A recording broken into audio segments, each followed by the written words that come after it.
সংবাদ সবাইকে স্বাগত জানাচ্ছি। আমি ফিরোজ তোহা। শুরুতে সংবাদ শিরোনাম। ম্যাজিস্ট্রেসি ক্ষমতা পেল সেনাবাহিনী। রাজধানী সহ সারা দেশে বাংলাদেশ সেনাবাহিনীকে বিশেষ নির্বাহী ম্যাজিস্ট্রেটের ক্ষমতা দিয়েছে সরকার।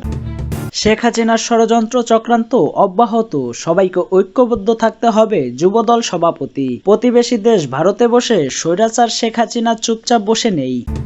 আওয়ামী লীগের কবর রচনা না করা পর্যন্ত ঐক্যবদ্ধ থাকতে হবে শাহজাহান। বিএনপির ভাইস চেয়ারম্যান মোহাম্মদ শাহজাহান বলেছেন, যখন প্রয়োজন তখনই বীরের বেশে আসবেন তারেক রহমান। দিল্লির দাসত্ব করে শেখ হাসিনা ক্ষমতায় টিকেছিল। রাষ্ট্র সংস্কার আন্দোলনের জাতীয় নির্বাহী কমিটির রাজনৈতিক সমন্বয়ক ফরিদুল হক বলেছেন, দিল্লির দাসত্ব করে শেখ হাসিনা ক্ষমতায় টিকেছিল। ম্যাজিস্ট্রেসি ক্ষমতা পেল সেনাবাহিনী। রাজধানী সহ সারা দেশে বাংলাদেশ সেনাবাহিনীকে বিশেষ নির্বাহী ম্যাজিস্ট্রেটের ক্ষমতা দিয়েছে সরকার। সেনাবাহিনীর কমিশনপ্রাপ্ত কর্মকর্তাদের এ ক্ষমতা দেওয়া হয়েছে। মঙ্গলবার জনপ্রশাসন মন্ত্রণালয়ের এক প্রজ্ঞাপনে এ সিদ্ধান্ত জানানো হয়। এ সিদ্ধান্ত আজ থেকে কার্যকর হয়েছে। আগামী 2 মাস অর্থাৎ 60 দিন এ সিদ্ধান্ত বলবৎ থাকবে। কোটা সংস্কার আন্দোলন ঘিরে ঢাকা সহ সারা দেশে সংঘর্ষ ছড়িয়ে পড়লে গত 19 জুলাই দিবাগত রাতে সারা দেশে সেনাবাহিনী মোতায়েন ও কারফিউ জারি করেছিল তৎকালীন সরকার। এরপর ছাত্র জনতার অভ্যুত্থানে 5 আগস্ট আওয়ামী লীগ সরকারের পতন হয়। 3 দিনের মাথায় 8 আগস্ট শান্তিতে নোবেল বিজয়ী অর্থনীতিবিদ ডক্টর মোহাম্মদ ইউনূসের নেতৃত্বে অন্তর্বর্তী সরকার গঠিত হয়। বিদ্যমান পরিস্থিতিতে এখনো সারা দেশে সেনাবাহিনী মোতায়েন রয়েছে। শেখ হাসিনার ষড়যন্ত্র চক্রান্ত অব্যাহত, সবাইকে ঐক্যবদ্ধ থাকতে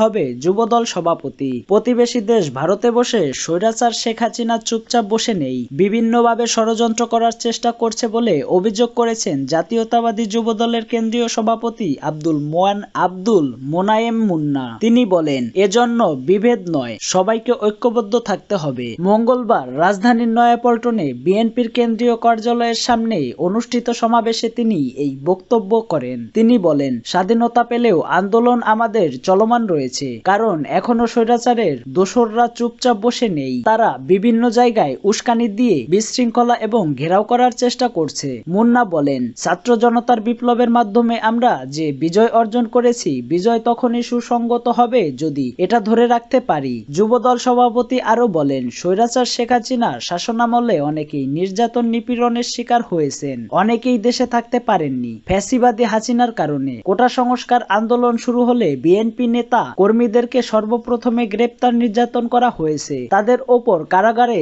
অমানবিক অত্যাচার নির্যাতন করেছে আইন শৃঙ্খলা বাহিনী। গত 17 বছর সরাসরি সরকার রাষ্ট্রীয় বাহিনীকে ব্যবহার করে একের পর এক অপকর্ম করেছে। আওয়ামী লীগ সরকার উন্নয়নের নামে বিদেশে টাকা পাচার করেছে, ব্যাংকগুলোতে লুটপাট চালিয়েছে। তিনি বলেন, আজকে দীর্ঘ ত্যাগ তিতিক্ষার পরে 15 থেকে 17 বছর নির্যাতিত হয়েছি। বেগম খালেদা জিয়া দীর্ঘদিন কারাভোগ করেছেন। আমাদের নেতা তারেক রহমান নির্যাতিত হয়ে বিদেশে আছেন। আমাদের নেতাকর্মীর নামে 60 লাখ মিথ্যা মামলা দিয়ে হয়রানি করেছে। অবিলম্বে মামলাগুলো প্রত্যাহারের দাবি জানাচ্ছে। সেই সঙ্গে দীর্ঘ আন্দোলন সংগ্রামে যারা আহত নিহত হয়েছেন তাদের পরিবারকে ক্ষতিপূরণের ব্যবস্থা করেন। বিএনপির প্রচার সম্পাদক সুলতান সালাউদ্দিন টুকু সঞ্চালনায় সমাবেশে প্রধান অতিথি হিসেবে ভার্চুয়ালি যুক্ত হয়ে বক্তব্য রাখেন বিএনপির ভারপ্রাপ্ত চেয়ারম্যান তারেক রহমান। সমাবেশে আরো বক্তব্য রাখেন বিএনপির স্থায়ী কমিটির সদস্য খন্দকার মোশাররফ হোসেন, মির্জা আব্বাস,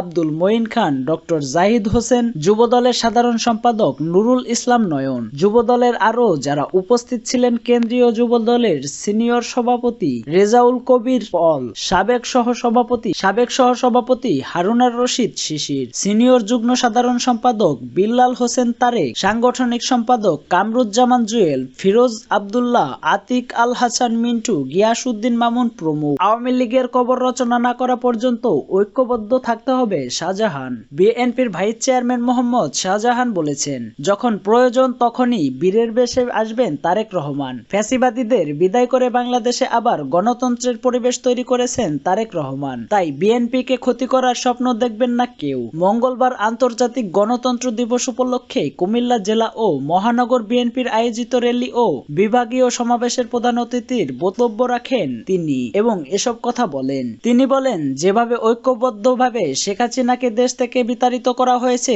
তেমনিভাবে এ দলের আওয়ামী লীগের কবর রচনা করা না পর্যন্ত আমাদের ঐক্যবদ্ধ থাকতে হবে। তিনি আরো বলেন, বিএনপি এককভাবে সরকার গঠন করেছে, এখনো সরকার গঠনের শক্তি রাখে, তারপরও বিএনপির নেতা তারেক রহমান জাতীয় ঐক্য স্বার্থে, এ দেশটাকে গড়ার স্বার্থে ও যে পরিবর্তনের আকাঙ্ক্ষায় মানুষ রক্ত দিয়েছে, সে পরিবর্তনকে অর্থবহ করার জন্য রাষ্ট্র সংস্কার গঠনের স্বার্থে এককভাবে নয়, জাতীয় সরকার গঠন করে দেশটাকে পরিষ্কার করতে চাই।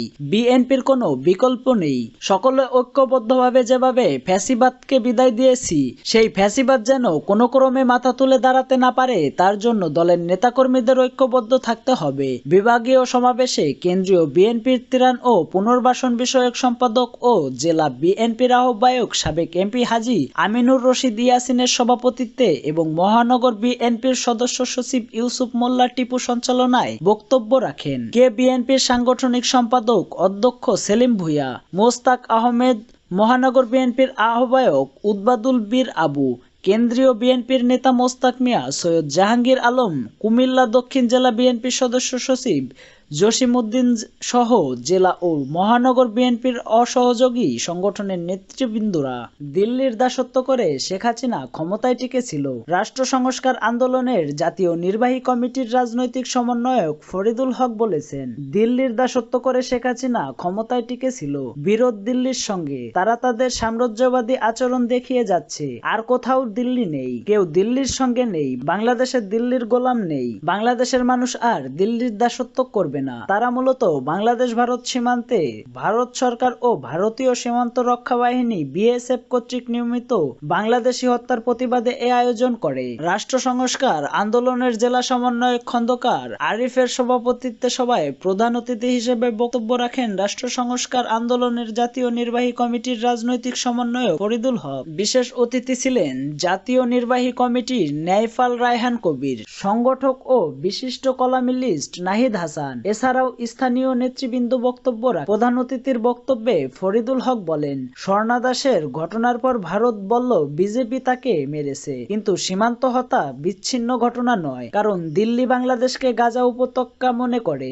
গাজা মডেল দিল্লি আমদানি করেছে, এটা বাংলাদেশের জনগণ আর মানবে না। সীমান্ত হত্যা বন্ধ না হলে কুড়িগ্রাম থেকে সীমান্ত অভিমুখে লং মার্চ করা হবে। সংগঠক নাহিদ হাসান বলেন, আমরা বলতে চাই, ভারত আমাদের প্রতিবেশী ও বন্ধু রাষ্ট্র, তারা বন্ধুত্ব দেখাবে, এটাই কাম্য। বন্ধুত্বের বদলে গুলি বন্ধ করতে হবে। আমাদের বাংলাদেশের সীমান্তে ভারতীয় আগ্রাসন বন্ধের জোর দাবি জানাই। বক্তারা বলেন, ভারতকে বুঝতে হবে, ছোট হলেও আমরা স্বাধীন ও সার্বভৌম রাষ্ট্র। ফেলানি থেকে স্বর্ণা কিংবা জয়ন্ত, এভাবে নির্বিচারে ভারতের হত্যাকে আমরা আর মেনে নিতে পারছি না। সন্ধ্যায় শেষ হওয়া জনসভা শুরু হয় সমাবেত কণ্ঠে জাতীয় সঙ্গীত গাওয়ার মাধ্যমে।